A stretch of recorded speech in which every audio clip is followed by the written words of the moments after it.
Alright guys, so this is my first Mythic Legions action figure. Okay, this is the Deluxe Gladiator Legion Builder. Now, I've stayed away from this line primarily just because of cost. Okay, Mythic Legions are not cheap. Okay, they usually start at around 50 bucks and can go well over $100 depending on the figure. And I don't know if you guys know this, but I'm cheap.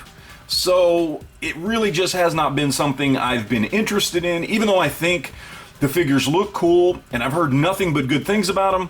Just hasn't been something I've really been into. But basically, thanks to a company that I ordered a bunch of stuff from screwing up my order, letting me keep all the things they sent me and giving me 100% full store credit for my order, I thought, you know what, free money.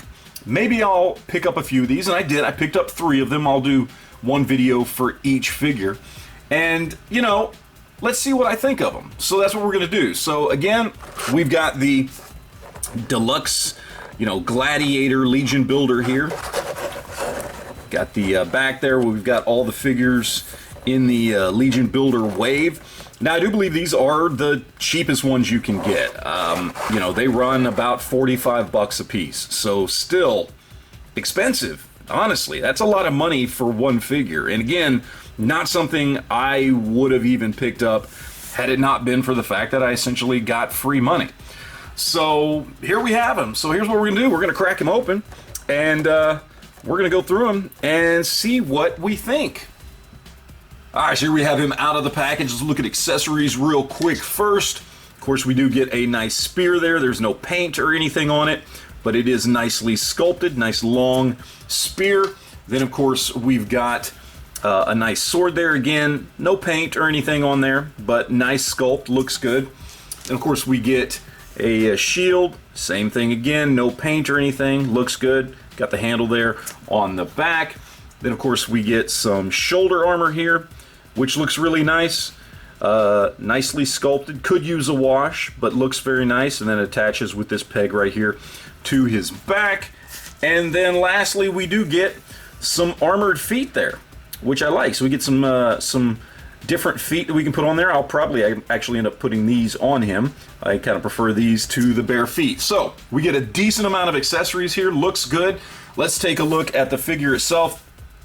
And just getting this guy in hand, the sculpting and the paint on this guy, as far as the skin tone and everything, is absolutely perfect. I mean, it looks fantastic. All the shading and everything done there looks amazing. Very well done. The sculpt on everything, armor and everything, is really, really nice. The sculpt on the head, all done really, really well. Of course, he's got the slots and holes in the back for doing, different things, whatever you want to do, get different accessories and stuff like that. That obviously is the beauty of this line, is that it's, it's very modular. You can just kind of create your own characters, and this is just kind of a base to start with. So sculpt on this is great. Paint on the skin with the shading and everything looks amazing. Really, really well done.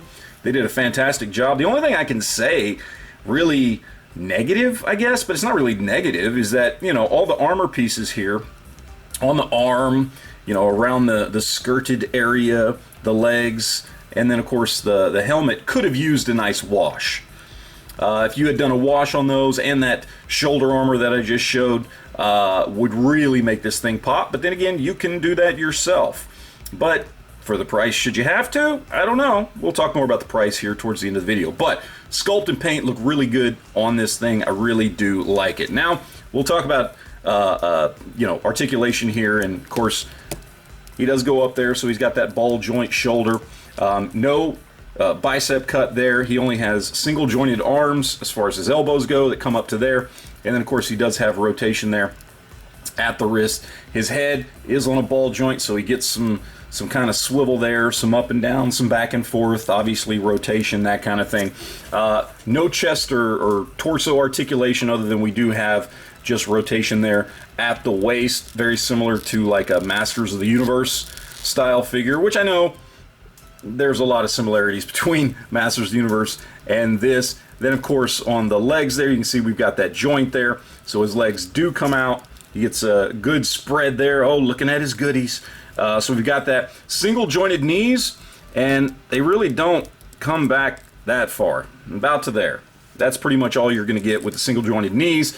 And then on this guy, you do have the ball there at the wrist, or excuse me, at the ankle. So you get the rotation, you get tilt, you get pivot, you get all that stuff. It is hindered a little bit by the armor there on the leg, but all in all, done pretty well. So not the greatest articulation as far as, you know, a modern figure like this. But given what it's, you know, it's for army building and for customizing and doing that kind of stuff, you know, it's, I guess, good enough. Would have been nice to at least have double jointed elbows and knees, I think. But, you know, I knew what I was getting into when I got these. So it's got decent articulation for what it is, but certainly not what you have come to expect with a lot of the other, you know, 6 and 7 inch scale lines that are out there. But again, sculpt and paint is on point on this thing and makes this thing look amazing. So let's do some comparisons here real quick with some other 6 and 7 inch scale figures and see how this guy stacks up. Alright, so let's do some 6 inch scale comparisons here. Since he is a 6 inch scale figure, let's throw him up against some other armored figures here. So we got a couple of Marvel Legends on the right. We've got the Black Knight from the Cold Obsidian Wave on the left. We got my own little custom kit bashed Black Knight, and he works really great with these two. He's a little bit taller than both of them, mostly just because of the helmet, but being in 6 inch scale, of course this is going to work, and I think it looks pretty good. Alright, so for some 7 inch scale comparisons here on the left, we've got my custom Conan the Barbarian, which I made from a Masterverse figure, and on the right we've got DC Collectibles Essentials Aquaman, both kind of barbaric or slightly armored figures with hand weapons, that kind of thing. Anyway, they're both definitely taller than him, but honestly not by that much, and so if you wanted to fit this guy into a 7 inch scale display, I think it would work pretty well. Alright, so the only thing left to talk about here is price and whether or not it's worth it. So I already told you guys this thing costs 45 bucks. I mean, that's how much the going rate on these Legion builders are.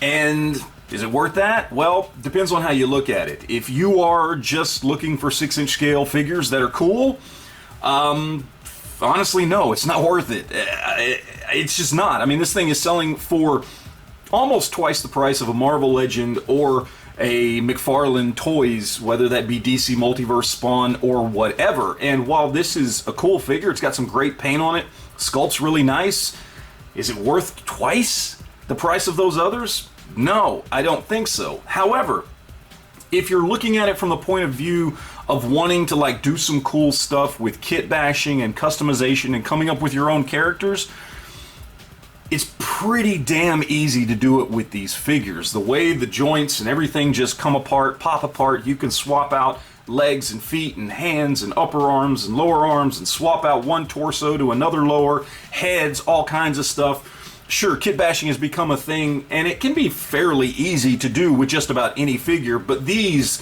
make it downright simple.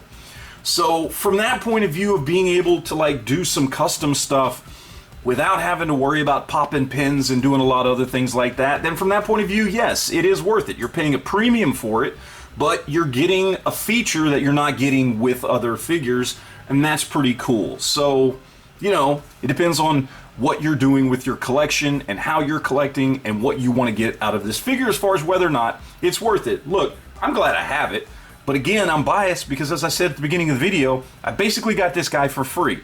It's something I would not have purchased otherwise, period, end of story. Because while I do love to kit bash and do customs, I'm okay with popping pins and doing other things. I didn't want to spend this much money on something. I'm just going to kit bash. So yeah, it's a great figure, great sculpt, good paint. But the articulation is what really kills this. If this had good, you know, NECA level or Marvel Legends level even articulation, I could look at this and say, yeah, it's pricey, but it's really nice. It's got far better sculpt than anything you're going to see from McFarlane or Hasbro. So while, yeah, it's expensive, maybe it's kind of worth it. You're paying a premium, but whatever. And you get the bonus feature of being able to swap out parts. But since the articulation is essentially 15 years old at this point, that really takes it down a notch. But either way, I'm still glad that I was able to pick these guys up. I've been wanting to get my hands on some of these. I am glad to have it in my collection, but I'm also glad I did not actually have to pay for this, because honestly, I would have been disappointed on the articulation alone had I had to pay $45 for this guy. So there you go, guys. That's it. That's my opinion. Thanks for watching as always, and we will talk to you guys later.